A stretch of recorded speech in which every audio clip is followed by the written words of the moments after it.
let's dive in and see this round 3, brilliancy. Burn kicks off with d4, establishes a strong foothold in the center. Fischer does not allow an ideal pawn center. c4, both players prepare a kingside fianchetto, and Fischer is not too quick to simply swing the bat completely around. Typically, g6 is immediately followed up with bishop g7, but not here. c6 instead. Black is taking some time out to ensure that he too can establish a foothold in the center on d5. Black must be timely with this if he wants to establish a pawn in the center. Playing bishop g7 and c6 only one move later, well, now Black has to contend with a pawn trio. So first it's c6, d5 next, and there we go. A d4 versus d5 battle. Knight c3, some natural moves coming in now, only at this stage move 6, bishop g7, e3, castles, knight to e2, knight c6 castles, and what should each side do with the bishops? Let's see, b6, b3, we have a little bit of copycat going on. Bishop a6, bishop a3, when is this going to end? We're 11 moves in and just 10 moves out before this game being over. This is a very interesting position. It's surprising to me, before I reviewed the game, I knew it's 21 moves, and at this point here, we're at move 11, and take note of the great symmetry that is present in this position. Take note, specifically, to the A file, B file, C file, D file, G file, and H file. What's going on with all of those files? If you are to draw a horizontal line that cuts between ranks 4 and 5, and were to fold this board onto itself, those 6 highlighted files, the pieces, the pawns, would be mapped onto one another. There is symmetry with each of those 6 highlighted files. Why am I drawing attention to this? It's because we need to look at this position where there are imbalances. It's quite often the case that in very symmetrical positions, such as this one, things go about very slowly. It's often a bit of a maneuvering game, not a lot of, let's say, great tactics or fireworks. Things, of course, can change, but there is a great amount of symmetry here. So, in order to, let's say, establish a plan, what should white do? What should black do? We need to focus on where there are differences, where there are imbalances. And where there are imbalances in this position is the F file and the E file. So I just want to draw some attention to where exactly there are differences. The differences in this position lie with the king knights. Their posts are differences. They don't map up, let's say, with one another if we were to fold this board. Nor would the e-pawns. This is where there are some differences. Okay, so with some attention to these differences, let's see how maybe one could go about formulating a plan. Fischer's 11th move is rook to e8. Now, there is a couple ideas behind this. One, you're getting out of a pin. You don't want that sniper taking out the rook as soon as the pawn moves, so the rook's on a better square. And Fischer is ready to set into motion the e-pawn and say, you know what, your e-pawn took 1 step. I'm going to show you how to move an e-pawn. I'm going to go 2 steps and engage in the center, create some tension, some heat on that d4 square. So this is what Black has in mind, and a little bit later we'll see that the third rank knight will play a very significant role versus this second rank knight. Being just one rank further up the board will matter. Queen to d2 follows, move 12, e5 on board. This is a very tense moment right here. After takes, we now have a great imbalance. Doesn't take much for things to change in a great way in a chess position. One pawn exchange, and there's a great reassessment that needs to be done. We have a case now where Black has an isolated pawn. This is a potential, there's always this question, is it a liability? Is it an asset? It's to be determined. Black, at the moment, enjoys a little bit more space. Black, with his last move, has improved the knight by 1 rank. This knight is still sitting on the c3 square. Let's see what follows. Rook on f to d1. Do you move this rook here or this rook here? It seems to make a lot of sense to move this rook here, and with the idea of playing the other rook here. Another reason for making that move is to get out of a pin, just as Black did with rook to e8, right? Getting out of harm's way, getting out of the bishop's line of fire. But there is an issue with this decision. The better move here for White is to actually bring the other rook over to d1, and this will soon be apparent. We'll soon see why this is the case. So rook f to d1, half open file, throwing some more pieces on that d5 pawn, that isolated pawn. And now Fischer hops into this nice intersection square on d3. And this knight, sometimes noted as the octopus knight, is really striking at a lot of squares within the white position. And, well, a couple ones still back on the home ground here, both e5 and c5. He's striking at a lot of different squares.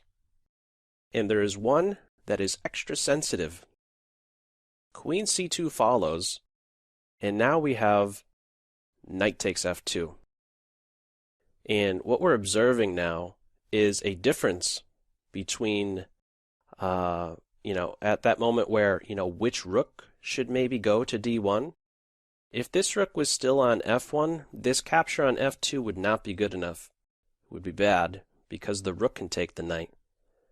But because this rook is now over here on d1, the sacrifice is working. This is a winning shot, and the fireworks are not yet over.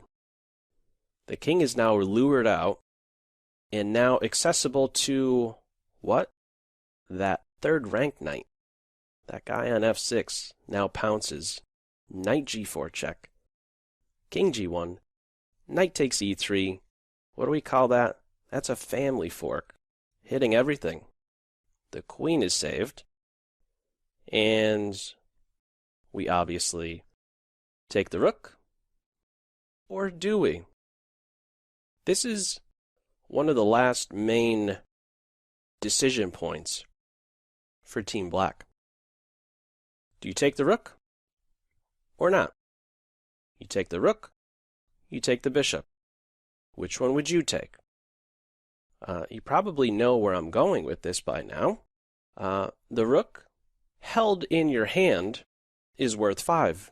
The bishop held in your hand is worth 3. But given this position, we need to view the pieces in a different way.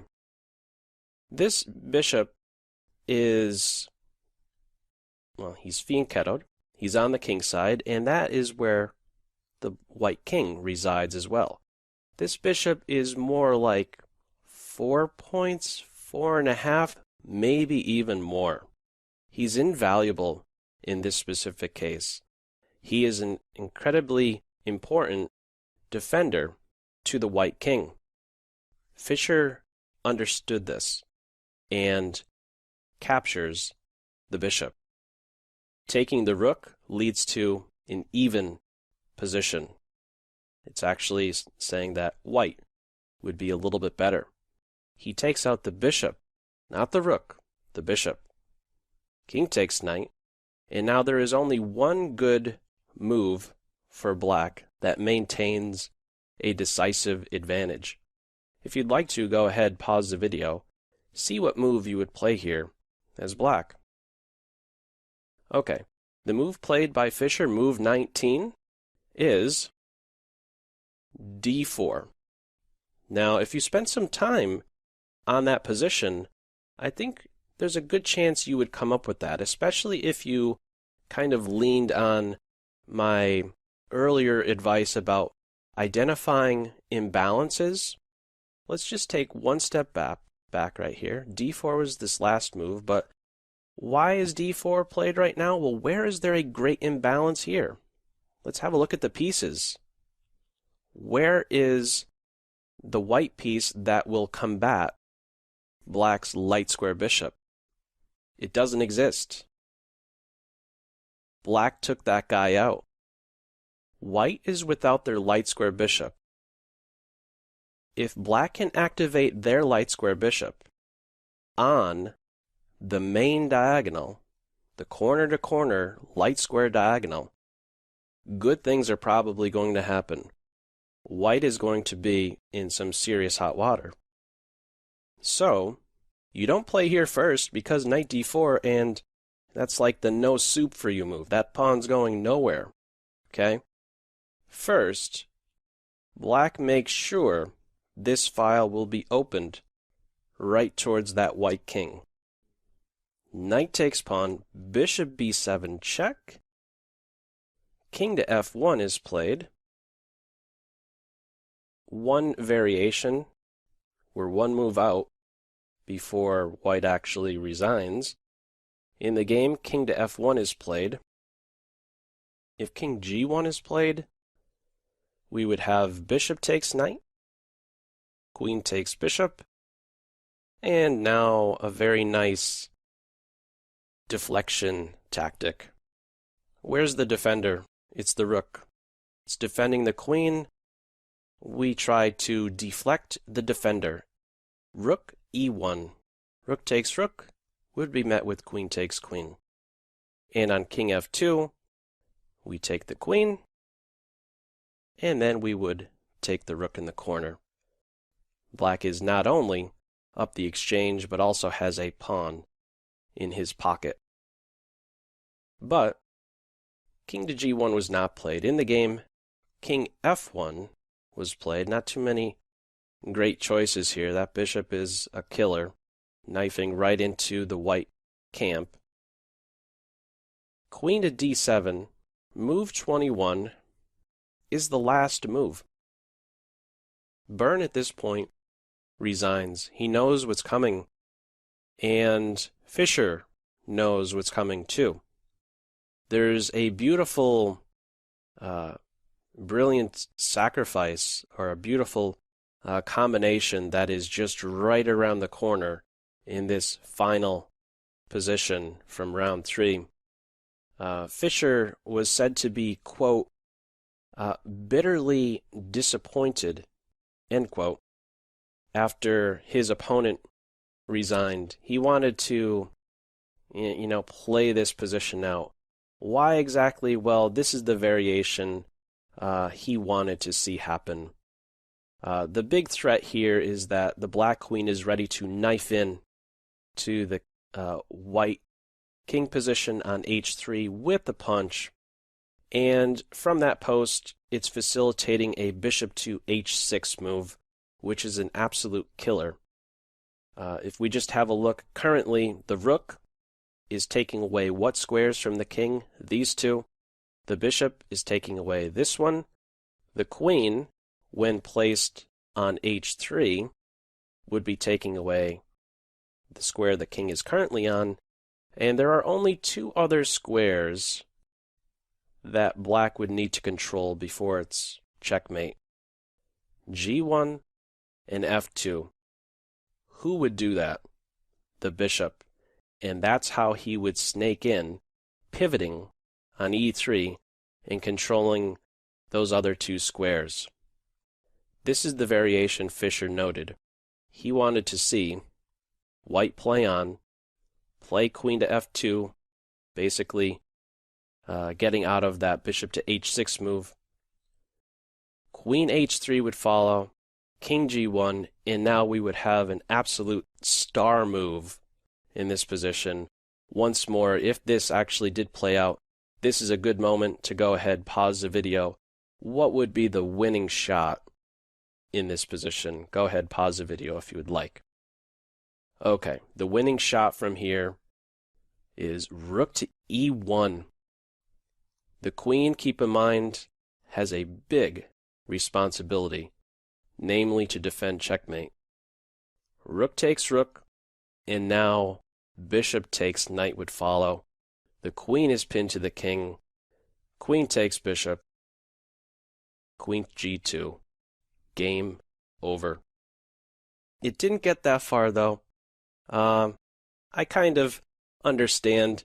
Yeah, bitterly disappointed. I think it would have been pretty cool to see that actually pulled off, played out, just a couple more moves. But I thought that this one was this game is just fantastic. 11 moves in, a lot of symmetry present.